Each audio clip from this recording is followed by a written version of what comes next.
Hello, my friends, and welcome to another chapter of the Lost Years of Merlin series. This is chapter 14 called Aramon's Gift of the Fires of Merlin, which is book 3 in the series. In the last chapter, we were just talking to Halia and Aramon again, and he was telling him his story about how his magic was taken away and his staff was taken away, and he has to go face Valdirg or else all of Finkyra is in danger.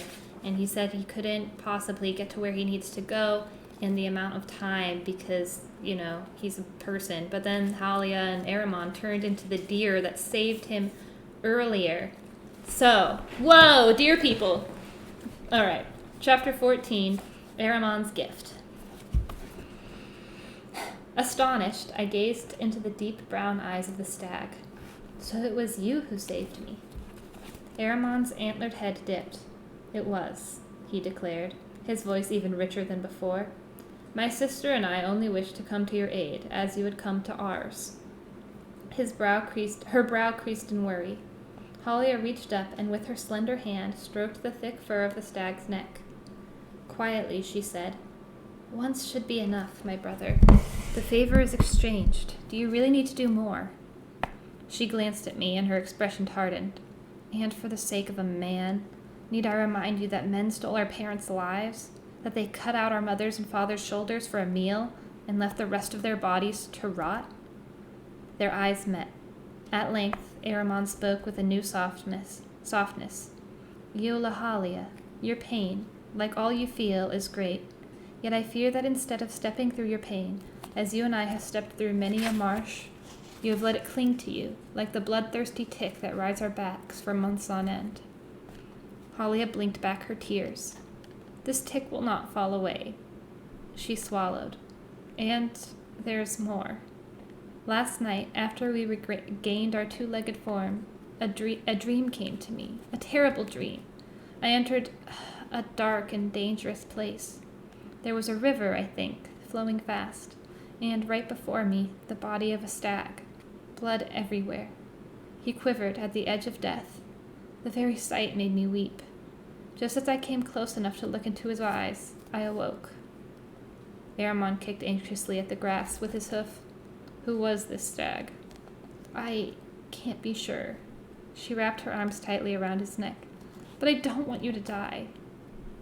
As I listened, my heart filled with anguish. I remembered too well Rhea's parting embrace at the headwaters, and my longing to be with her again. Heed her warning, I urged. As much as I yearn for your help, Aramon, that would be too high a price. No, whatever I must do it alone. Relief flickered in Halia's eyes. Aramon observed me. Was it hard for you to part with your sister? His guess took me aback, though I managed a nod. He tilted his rack so that one of his points lightly brushed Halia's cheek.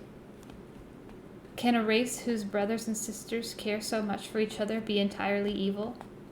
She said nothing. The stag lifted his mighty head and addressed me. My own race, the deer people, have lived too long in fear and rage at yours. I do not know whether helping you will also help to bind us to the race of men and women, yet I do know this. It is right to help another creature, no matter the shape of his track, and so I shall. Halia sucked in her breath. Is your path firmly set? It is. Then, she declared with a shake of her whole torso, I will join you. She raised a hand as Aramon started to protest. Is your choice to be respected, but not mine?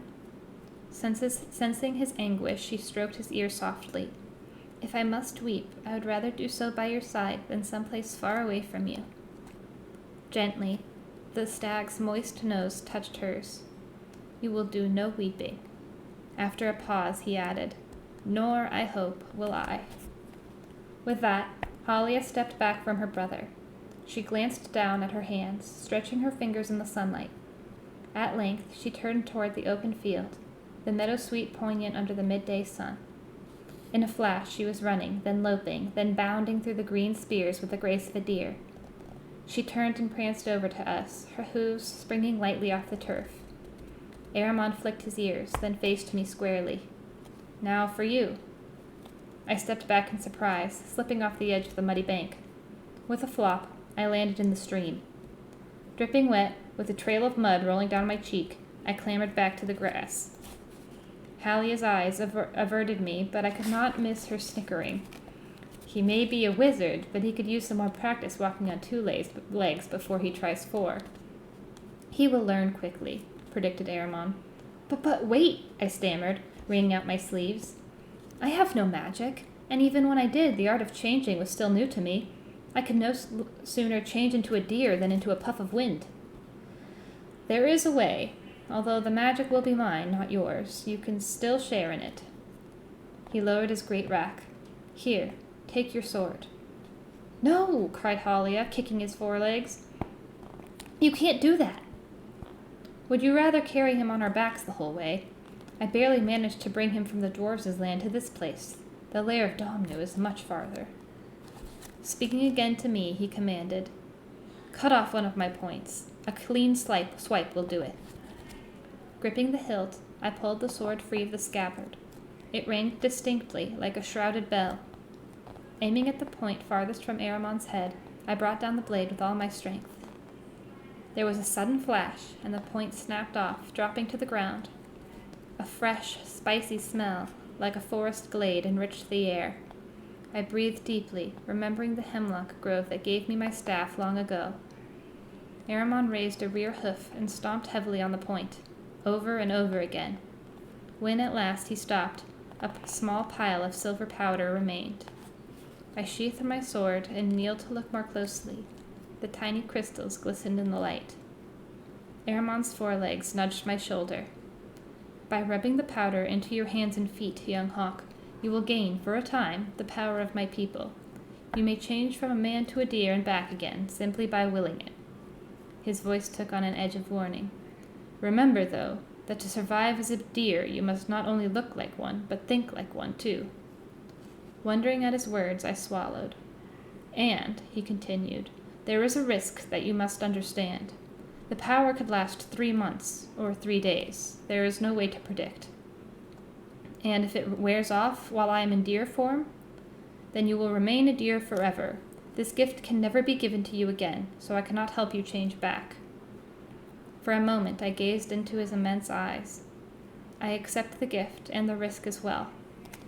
Pulling off my boots, I spread the powder on my palms and rubbed it thoroughly over my feet and hands. The stag's rack poked at my thigh. Don't miss a single joint of a single toe. Finally, having finished, I stood. When, if I change into a deer, what will happen to my satchel and my sword? The magic will conceal them while you are a deer, and restore them when you are a man. Then I am ready. Halia puffed through her nose. Not quite. You had better put your boots back on. Otherwise, when you return to man form, you'll have bare feet, and, before long, countless blisters. As much as her tone irked me, I didn't reply. Aramon gave a low, throaty laugh. Now run, young hawk. Enjoy your own motion. Be as fluid as the stream over there and as light as the breeze. Through the grass I plodded, my wet boots clomping heavily on the ground. Water sloshed under my toes. I did not need to see Halia to feel her critical gaze. Faster I raced, and faster. As fluid as the stream, I leaned forward, dangling my arms, as light as the breeze. My knees bent backward. My strides felt surer, stronger. My chin stretched outward. Both hands, no, something else, met the turf. My back lengthened, as did my neck. All at once I was bounding across the field. I was a deer. My sleek shadow flew across the grass. Atop my head rode a small rack with 2 points on one side and 3 on the other. This is not so difficult, I told myself, glancing back over my shoulder. I saw the handsome stag and doe beside the tumbling stream. Deciding to lope back to them, I whipped around sharply. My left hoof struck the inside of my right foreleg.